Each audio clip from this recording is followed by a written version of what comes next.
सैफी अब्बास के साथ। नमस्कार, एसएनसी आवाज में एक बार फिर आपका स्वागत है। साइबर क्राइम एक ऐसा शब्द जो बहुत सारे लोगों के लिए तब तक नया है जब तक वो उसके शिकार नहीं हो जाते हैं। हालांकि इस शब्द को लोग रोज सुनते हैं कि फ़ोन कॉल आ रहा है उनके पास, कोई उनका ओटीपी मांग रहा है, नए नए तरीके से उनका अकाउंट खाली किया जा रहा है। लेकिन अभी कुछ दिन से जो शब्द सुनने को मिल रहा है वो है डिजिटल अरेस्ट। डिजिटल अरेस्ट एक ऐसा शब्द जिसमें साइबर ठगी करने वाले एक पूरा गैंग लेकर चलते हैं, जिसमें उनके साथ फर्जी सीबीआई ऑफिसर, पुलिस डिपार्टमेंट से जुड़े हुए लोग, फर्जी, इनका किसी भी फिजिकल तौर पर पुलिस डिपार्टमेंट से कोई संबंध नहीं होता है। लेकिन इस स्कैम में वो जिसको फंसाते हैं उनके डर पर वो राज करते हैं। उनका डर ही साइबर क्राइम करने वालों की जीत है। लेकिन अब ये डिजिटल अरेस्ट कैसे किया जाता है? डिजिटल अरेस्ट को लेकर पुलिस चिंतित है और कई लोग हैं जो खुदकुशी भी कर चुके हैं। उन्हें ऐसा लगता है कि वाकई में वो फंस रहे हैं, वाकई में उनसे जाने अनजाने में उनके डॉक्यूमेंट्स से कुछ ऐसा अपराध हुआ है जिसके बारे में उन्हें कोई जानकारी नहीं है। कई बार कहा जाता है कि आपका आधार जो है ये नंबर है, इसको दूसरी जगह दुरुपयोग किया गया है, ड्रग्स का कंसाइनमेंट फला जगह पकड़ाया है, आपके कुछ डॉक्यूमेंट से मनी लॉन्ड्रिंग और पैसे का जो लेन देन हुआ है वो इलीगल तरीके से हुआ है। और बाकायदा उनको कहा जाता है कि साइबर क्राइम की पुलिस आपसे पूछताछ करेगी और उसके बाद उनको उनके घर पे कहा जाता है कि आप पर्दे चारों तरफ खींच लीजिए, दरवाजे बंद कर लीजिए, किसी से मिलिए नहीं, बाहर मत जाइए और जब तक पूछताछ चल रही है इस सारी चीज़ों को गोपनीयता बनाए रखिए। मकसद सिर्फ इतना है कि वो इस पूरे प्रकरण में ये देखते हैं कि जिसे वो फंसा रहे हैं वो कितना भयभीत हो रहा है, वो कितना डर रहा है। वो उसके डर पर राज करते हैं और फिर धीरे धीरे वो परत खोलते हैं और उसके बाद कहते हैं कि अगर आप इससे बचना चाहते हैं तो आपको इतना पैसा ट्रांसफ़र करना होगा। लेकिन ये इतना आसान नहीं है। आपको लगता होगा कि अब तो ऑनलाइन अगर कोई पैसा मांग रहा है तो हम दे क्यों। लेकिन आप सोचिए कि जो इन जालसाजों का शिकार हुए हैं वो आईटी सेक्टर के लोग भी हैं, यानी इंफॉर्मेशन टेक्नोलॉजी, कंप्यूटर से जुड़े हुए वो एक्सपर्ट जो इन सारी चीज़ों को जानते हैं, वो इस तरह के डिजिटल अरेस्ट का शिकार हुए हैं। लखनऊ में जो डॉक्टर हैं वो इसका शिकार हुए हैं, यानी इंटेलेक्चुअल लोग डिजिटल अरेस्ट का शिकार हो रहे हैं।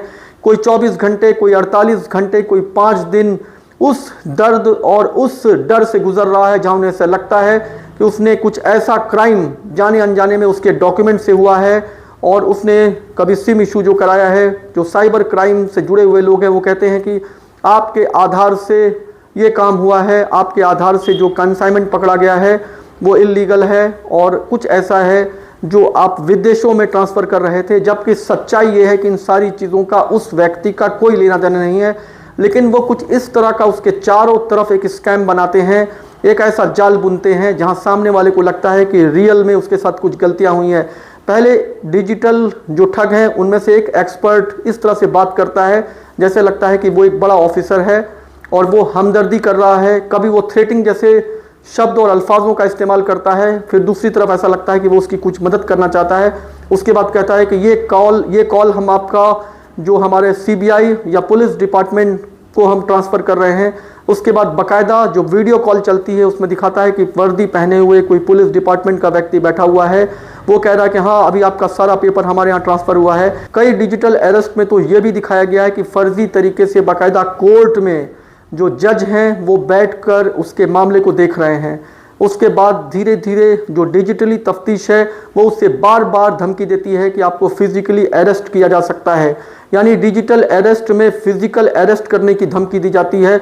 जबकि सच्चाई है कि जो व्यक्ति इसका शिकार होता है उसके करीब के पुलिस स्टेशन को भी ये पता नहीं होता है कि उसके क्षेत्र का या उसके करीब के किसी व्यक्ति को, दूर में बैठा हुआ व्यक्ति किसी कंसाइनमेंट को लेकर, उसके किसी पेपर को लेकर इलीगल और तमाम तरह के डॉक्यूमेंट्स की बात करके थ्रेटिंग कर रहा है।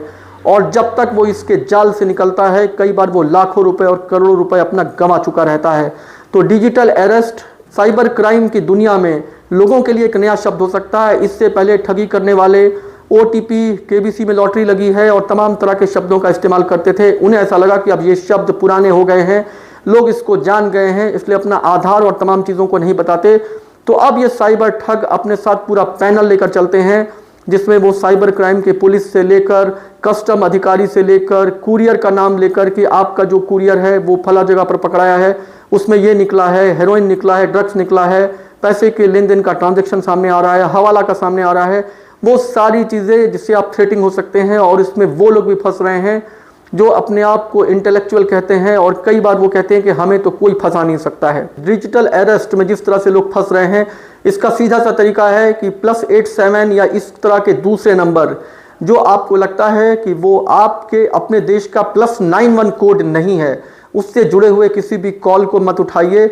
और डिजिटल अरेस्ट से जुड़े हुए लोग अगर आपको कहते हैं कि आपका आधार, आपका डॉक्यूमेंट्स, आपकी सिम का दुरुपयोग हो रहा है, तो घबराइए नहीं, क्योंकि आपके डर पर ही उनकी सारी कहानी टिकी हुई है। और जिस तरह से साइबर क्राइम करने वाले डिजिटल अरेस्ट से अच्छे अच्छे लोगों को रोज शिकार बना रहे हैं, हर दूसरा आदमी डिजिटल अरेस्ट का शिकार हो रहा है। और ये बाकायदा आपको ऐसा लगेगा कि आप अपने घर में नज़रबंद हो गए हैं और ऐसा लगेगा कि डिजिटल अरेस्ट से जुड़े हुआ व्यक्ति आपसे वीडियो कॉन्फ्रेंसिंग करके बात करेगा और जिस तरह के अपराध की वो बात करता है वो अपराध आपके ही मुंह से कबुलवाएगा भी और उसको वो रिकॉर्ड करेगा कि हम आपके इस कॉल को दूसरी जगह ट्रांसफ़र कर रहे हैं और ये आप पर चार्ज लगा हुआ है। एक बार आप इसको पढ़कर हमें ये बताइए ताकि ये पता चले कि हम आपके इस बात को जो हम आपको बताने जा रहे हैं आपको समझ में आ रहा है कि नहीं। लेकिन ये याद रखिएगा ये सिर्फ एक तरह का चक्रव्यूह है आपको फंसाने के लिए। जो साइबर ठग हैं और जो उनका ग्रुप है अलग अलग स्टेज में अलग अलग लोगों को इस्तेमाल करके आपके चारों तरफ एक ऐसा जाल बुनता है जिसमें आप हर हाल में अगर थोड़ा सावधान नहीं होंगे तो फंसेंगे, क्योंकि इसमें वो लोग भी फंस गए हैं जो इससे पहले इस तरह के साइबर क्राइम करने वालों को ये बोल चुके हैं कि हम ये जानते हैं कि आप साइबर ठगी कर रहे हो, हम आपको अपना नंबर क्यों दें। लेकिन जब आपको किसी ऐसे नाम से थ्रेटिंग किया जाता है जहां लगता है कि आपके आधार का, आपके डॉक्यूमेंट्स का मिसयूज़ हुआ है और आप से कोई ऐसा अपराध हो गया है जिसको छुपाने के लिए अब आप कुछ भी कर सकते हैं।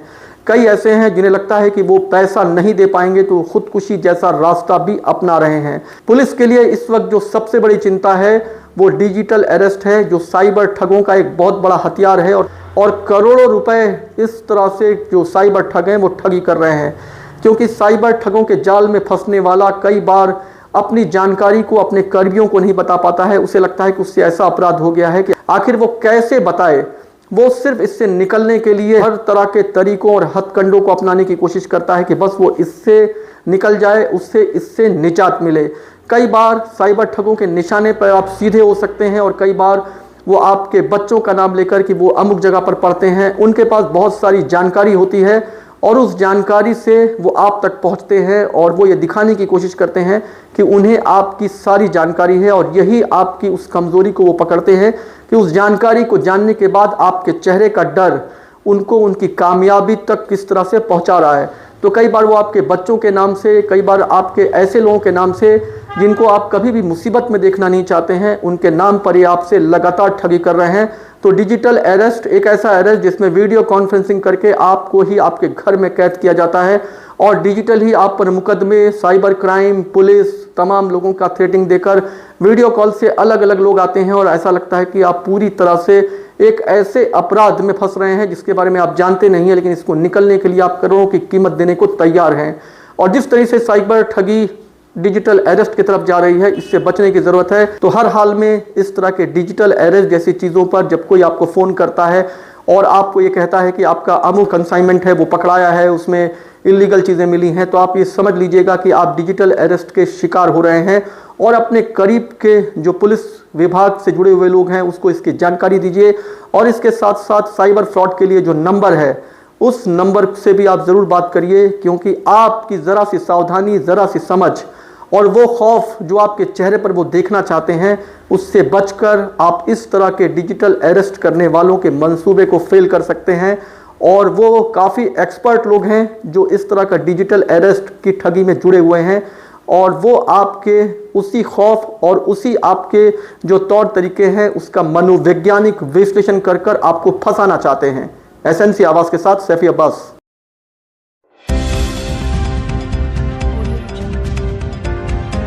आप देख रहे हैं एसएनसी आवाज़ सैफी अब्बास के साथ।